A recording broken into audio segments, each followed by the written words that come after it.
ಪದವಿಪೂರ್ವ ಕಾಲೇಜ್ ಮಹಿಳಾ ಇದ್ರಾಗ ವಾಚ್ಮನ್ ಆಗಿ ಕೆಲಸ ಮಾಡ್ತಾರೆ ಕೂಡ ನ್ಯಾಯ ಸಿಗಬೇಕಲ್ಲ. ಹೌದ್ರಿ.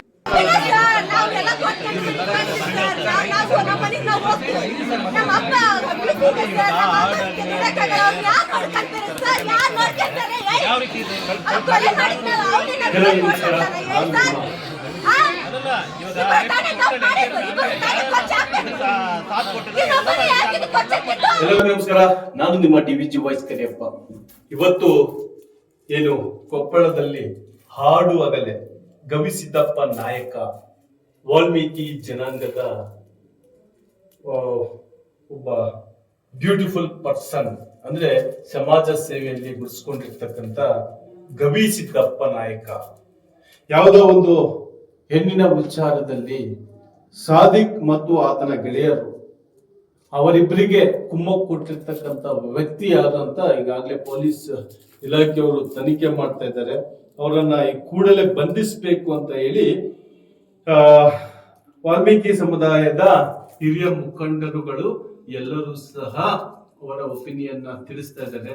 ಹಾಗೂ ಅವರ ಮನೆ ಹತ್ರನೂ ಸಹ ಹೋಗಿ ಭೇಟಿಯಾಗಿ ರಾಜ್ಯದ ಮಾಸ್ ಲೀಡರ್, ವಾಲ್ಮೀಕಿ ಸಮುದಾಯದ ನಂಬರ್ 1 ಲೀಡರ್ ಅಂತ ಅನಿಸ್ಕೊಂಡಿರ್ತಕ್ಕಂಥ ನಿಮ್ಮೆಲ್ಲರ ಅಚ್ಚುಮೆಚ್ಚಿನ ನಾಯಕರು ಅಂತ ಹೇಳಿದ್ರು ತಪ್ಪಾಗ್ತದೆ. ಯಾಕೆಂದ್ರೆ ಈ ವ್ಯಕ್ತಿ ರಾಜಕೀಯದಲ್ಲಿ ಇದ್ರೂ ರಾಯಲ್, ರಾಜಕೀಯದಲ್ಲಿ ಇಲ್ಲ ಅಂದ್ರೂ ರಾಯಲ್ ಅಂತ ಏಕೈಕ ವಾಲ್ಮೀಕಿ ಸಮುದಾಯದ ಕಳಶ ಶ್ರೀರಾಮುಲು ಅವರು ಸಹ ಅವರ ಮನೆಗೆ ಭೇಟಿ ಕೊಟ್ಟು ಅವರ ಒಂದು ಸಾಂತ್ವನ, ಅವರ ಕುಟುಂಬಕ್ಕೆ ಸಾಂತ್ವನ ಹೇಳುವುದರ ಮುಖಾಂತರ ಈಗಿನ ಸರ್ಕಾರಕ್ಕೆ ಒಂದು ಟಾಕೀತು ಕೊಟ್ಟರು. ಅಂದ್ರೆ ಈ ಒಂದು ವ್ಯವಸ್ಥೆಯ ಬಗ್ಗೆ, ಆಡಳಿಗೆ ಕೊಲೆಗಳಾಗ್ತಾ ಇದ್ದಾವೆ, ಅದ್ರ ಬಗ್ಗೆ ಈಗಿನ ಪೊಲೀಸ್ ವ್ಯವಸ್ಥೆ ಏನ್ ಕ್ರಮ ಕೈಗೊಳ್ಳುತ್ತೆ ಅನ್ನೋದ್ರ ಬಗ್ಗೆ ಬಹಳ ಕ್ಲಿಯರ್ ಆಗಿ ತಿಳಿಸಿಕೊಟ್ಟಿದ್ದಾರೆ. ಅವರ ತಾಯಿ ಹಾಗೂ ಅವರ ಅಕ್ಕ, ತಂಗಿ, ಅವರ ಕುಟುಂಬದವ್ರ ಜೊತೆ ಮಾತನಾಡಿ ಬಂದಿದ್ದಾರೆ. ಇದು ಇದೇ ರೀತಿಯಾಗಿ ಇನ್ನು ಮುಂದುವರಿಬಾರ್ದು, ಇದು ಇಲ್ಲಿಗೆ ಅಂತ್ಯ ಕಾಣಬೇಕು. ನೊಂದಿರ್ತಕ್ಕಂಥ ಕುಟುಂಬದಲ್ಲಿ ತಾಯಿಯ ಒಂದು ಗೋಳನ್ನ ನೋಡ್ಕೊಂಡು ಬರೋಣ ಬನ್ನಿ.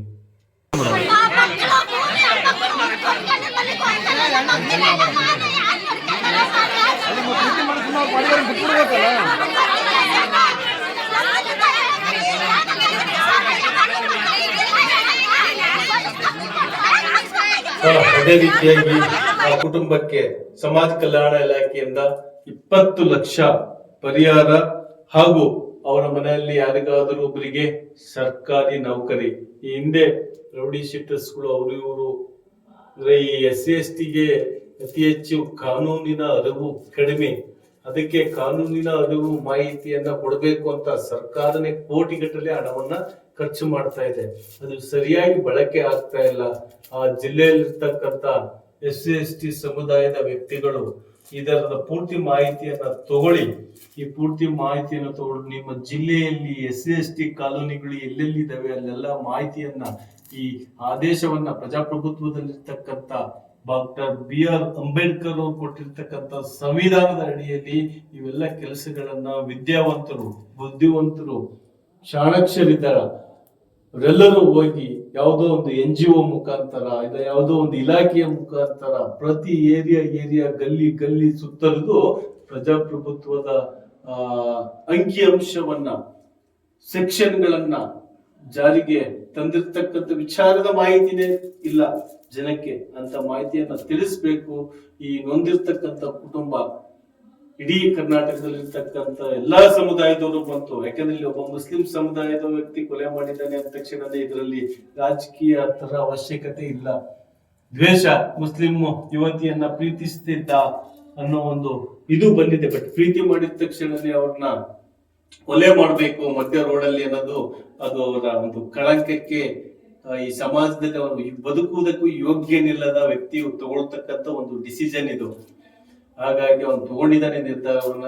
ಕಾನೂನಾತ್ಮಕವಾಗಿ ಹೋರಾಟಗಾರರು ಮಾಡಲೇಬೇಕು.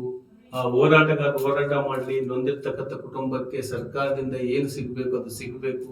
ಮುಂದಿನ ದಿನಗಳಲ್ಲಿ ಈ ಕಾನೂನಿನ ಅರಿವಿನ ಕಾರ್ಯಕ್ರಮವನ್ನ ನೀವೆಲ್ಲರೂ ಸೇರಿ ಆ ಜಿಲ್ಲೆಯಲ್ಲಿರ್ತಕ್ಕಂಥವ್ರು ಮಾಡಿ ಈ ನೊಂದಿರ್ತಕ್ಕಂಥ ಕುಟುಂಬಕ್ಕೆ ನಮ್ಮ ಮಾಧ್ಯಮದ ವತಿಯಿಂದ ಸಹ ಸಂತಾಪವನ್ನ ಸೂಚಿಸ್ತೀನಿ ಅಂತ ಹೇಳ್ತಾ ಈ ವಿಡಿಯೋವನ್ನ ಇಲ್ಲಿಗೆ ಮುಗಿಸ್ತಾ ಇದ್ದೀನಿ. ಅದೇ ರೀತಿಯಾಗಿ ಆ ಊರಿಗೆ ಆ ಸ್ಥಳಕ್ಕೆ ಬಂದಂತ ವ್ಯಕ್ತಿಗಳ ವಿಡಿಯೋದ ತುಣುಕನ್ನ ನೋಡಿ. ನಮಸ್ಕಾರ. ಇವತ್ತು ಕಾನೂನು ವ್ಯವಸ್ಥೆ ಕೊಪ್ಪಳದಲ್ಲಿ ಸಂಪೂರ್ಣವಾಗಿ ಹದಗೆಟ್ಟಿದೆ. ಇವತ್ತು ಆಡಾಗ್ಲೇ ಒಬ್ಬ ದಲಿತ ವಾಲ್ಮೀಕಿ ಹುಡುಗನ ಕೊಲೆ ಮಾಡ್ತಾರಂತಂದ್ರೆ ಇದು ಸರಿಯಲ್ಲ. ಇವತ್ತು ನಾವು ರಾಜ್ಯಾದ್ಯಂತ ಉಗ್ರವಾದ ಹೋರಾಟವನ್ನ ಮಾಡ್ತೀವಿ ಅಂತ ಈ ಸಂದರ್ಭದಲ್ಲಿ ನಾವು ಹೇಳಕ್ ಬಯಸ್ತಾ ಇದ್ದೀವಿ. ನಿಮ್ಮ ಪದವಿಪೂರ್ವ ಕಾಲೇಜ್ ಮಹಿಳಾ ಇದ್ರಾಗ ಒಬ್ಬ ವಾಚ್ಮನ್ ಆಗಿ ಕೆಲಸ ಮಾಡ್ತಾರೆ. ಅವ್ರ ಕುಟುಂಬ ಕೂಡ ನ್ಯಾಯ ಸಿಗಬೇಕಲ್ಲ. ಹೌದ್ರಿ, ಅವ್ರ ಕುಟುಂಬಕ್ಕೆ ನ್ಯಾಯ ಸಿಗಬೇಕು. ನ್ಯಾಯ ಸಿಗಬೇಕು. ನ್ಯಾಯ ಸಿಗಲಿವರೆಗೂ ನಮ್ಮ ವಾಲ್ಮೀಕಿ ಸಮಾಜದ ಏನ ರಾಜ್ಯ ಮಟ್ಟದ ಹೋರಾಟ ಏನಿದ್ರೆ ನಾವು ನಿಲ್ಸೋದಿಲ್ಲ, ಹೋರಾಟ ಮಾಡೇ ಮಾಡ್ತೀವಿ ನಾವು. ಓಕೆ.